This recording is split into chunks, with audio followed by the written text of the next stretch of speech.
Hey, Shepherd's grandma. Hey, what's up? Going live. See if this works. We are live. Welcome back, everyone. Happy Thursday, July 30th, 2020. I have to mute this. I'm sorry. Happy Thursday, July 30th, 2020. Where is the summer going? COVID-19 and lockdowns have really made this fly by. Well, I hope you guys all had a great week. This is the first week we didn't do the Monday live, and I myself had a very busy week. I'm a little bit dressed up. Had a big meeting today for my day job, board meeting, and a little bit.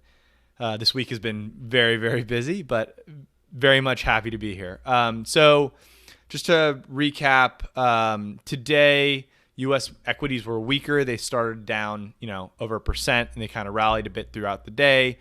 The S&P finished down about 40 basis points, following pretty big losses in Europe and weakness in Asia. U.S. Treasury yields on the 10-year fell 3 basis points to 0.55%. And the big news headline was U.S. GDP saw a 32.9% annualized decline in GDP the last quarter, which was slightly better than consensus estimate, but still, one of the, I believe it was the worst ever recorded. It was a record downturn kind of print. So nothing, even if it was a slight beat, it's nothing to celebrate. But I will say, right, it's nothing that we didn't expect. We all knew lockdowns like in Q2 were really going to be very ugly this last quarter. So it should have surprised absolutely no one. One topic before I get to kind of Q&A. And again, thank you for joining me on TikTok. Feel free to join me here, but the YouTube live stream is much better. That's where you enter the raffles, the two $30 raffles. That's the place. It's easier to kind of live stream from. One topic I really wanted to dive deep, and I think this will be my next YouTube video. I'm not sure. I'm still trying to figure out the YouTube algorithm. I'm more of, I understand the TikTok algorithm a little bit better. And whether or not people want me to go deep dives, more like just kind of my quick takes on stocks, what kind of stocks, mega caps or hot SPACs, or just general market ideology. So I'm going to do a bunch of them and see what works. And again, thank you so much for being here. Thank you so much for watching me. All the support really helps support the content. So, and especially thank you for being part of ROI Connect. I have a big giveaway coming for ROI Connect members. If you want to get ahead of it and join ROI Connect, go ahead and do that. Links in the YouTube description. And it helps support the content. But again, starting the internship program and going to get back to everybody via email when I can get my head above water. And it's going to help us really produce a lot more content for ROI Connect members, and also do some really big giveaways. And we're talking about, a couple $1,000. So stay tuned for that in a couple weeks, maybe 1 to 2 weeks. If I'm extremely ambitious, maybe it'll start next week. But anyway, I really wanted to talk through the state of the stock market and the state of the economy. One thing I did mention, and when Hedge Fund Henry was here, he is now gone. He's elsewhere. He was staying over for a bit. We talked a little bit about why growth stocks have had an enormous run and an enormous outperformer. Oh, I got to take this shout out. Juju, I actually was born in West Covina, so shout out to you. I never really spent much time in West Covina, California, but I know I was born there, so shout out. So the outperformance of growth stocks over value stocks. So the reason why growth stocks, amongst a lot of reasons, right? Growth stocks generally outperform value stocks in zero or low interest rate environments. So, like low interest rate environments allow corporates to be more certain about the future. The certainty allows them to reinvest all this cheaper money, so lower everything's lower cost of capital, and firms are willing to lend or invest at a much riskier revenue, possibly, definitely pre-profit types of businesses, and, more risky earlier stage businesses are allowed to generally go public in those types of environments. Value has shined from, 1970 all the way to 2007 because we were in a high interest rate environment, right? So since the great financial crisis, we have been stuck in this very, very low interest rate and actually effectively zero. And if you actually look at it on real terms and not nominal terms, we've been in, we're in negative territory. Hey, Southern boys, nice to see you again. Thank you so much. So I guess all that to say, and I'll do a kind of a deeper dive on all this. Generally, low interest rate environments, easy money, easy backing by the government, right?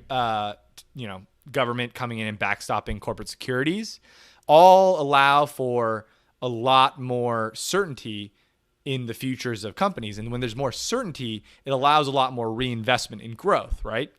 And value generally outperforms in a couple scenarios, right? Usually recessions are where value is where growth, overpriced growth that has run away from itself, which again, a lot of firms are at right now in valuation.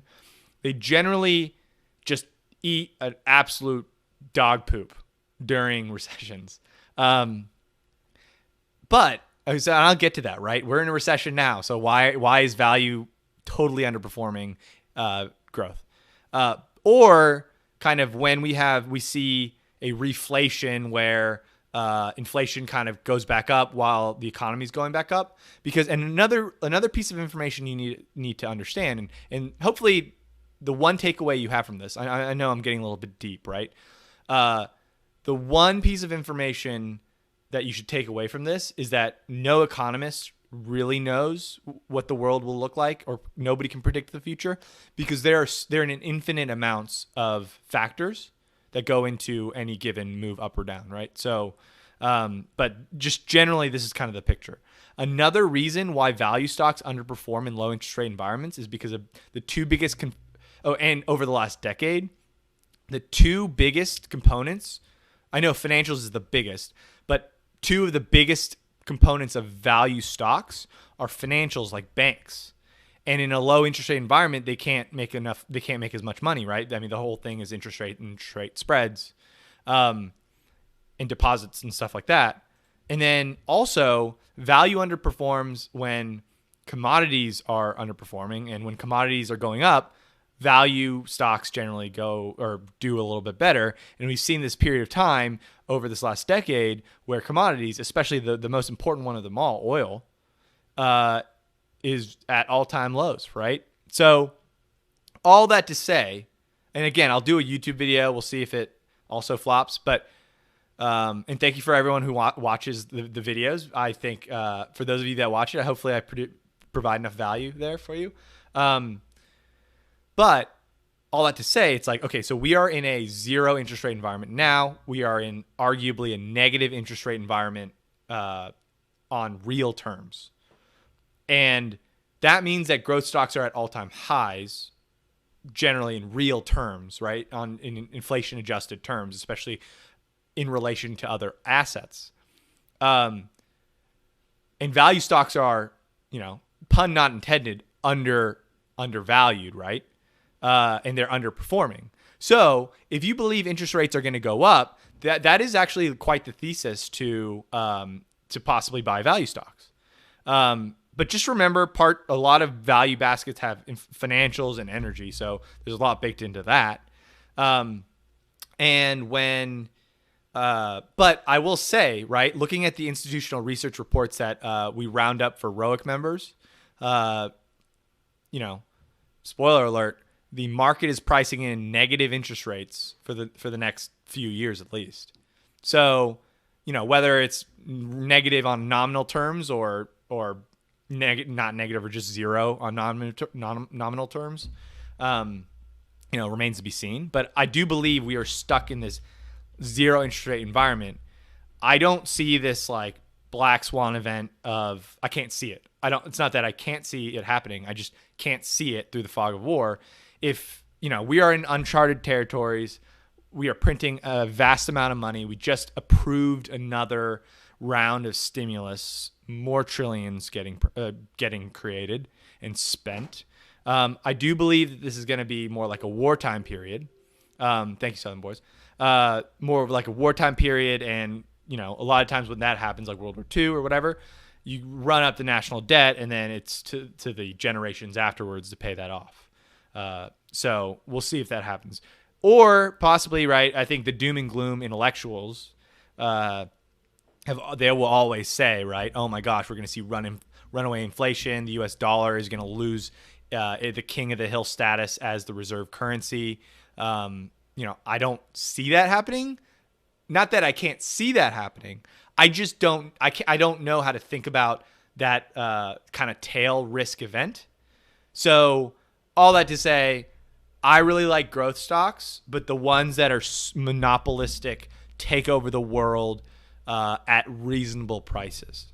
Okay, so when I look at tech stocks and IT, and there's another overlay here, right? COVID is basically making it that IT and technology stocks are killing it because we're in a remote world, and they're just going to get bigger and bigger and bigger unless antitrust issues, which that is a big headline today, is all five of the kind of FANG CEOs got called up and talked to about being a monopoly and antitrust, and anti-competitive. I believe that that's where you want to be as long as you're not overpaying for it, right? So being the biggest Tesla fan out there, I'm telling you, like, no one out there likes Elon Musk more than I do. Well, maybe Elon Musk does. That's hyperbole, but I love Elon Musk. I love Tesla. I'm basically, other than road trip cars, like I'm only buying Teslas, all that stuff. I'm not buying Tesla at this valuation, but am I buying Facebook at a valuation that's attractive right now? Yeah, probably. I'll do a deep dive there.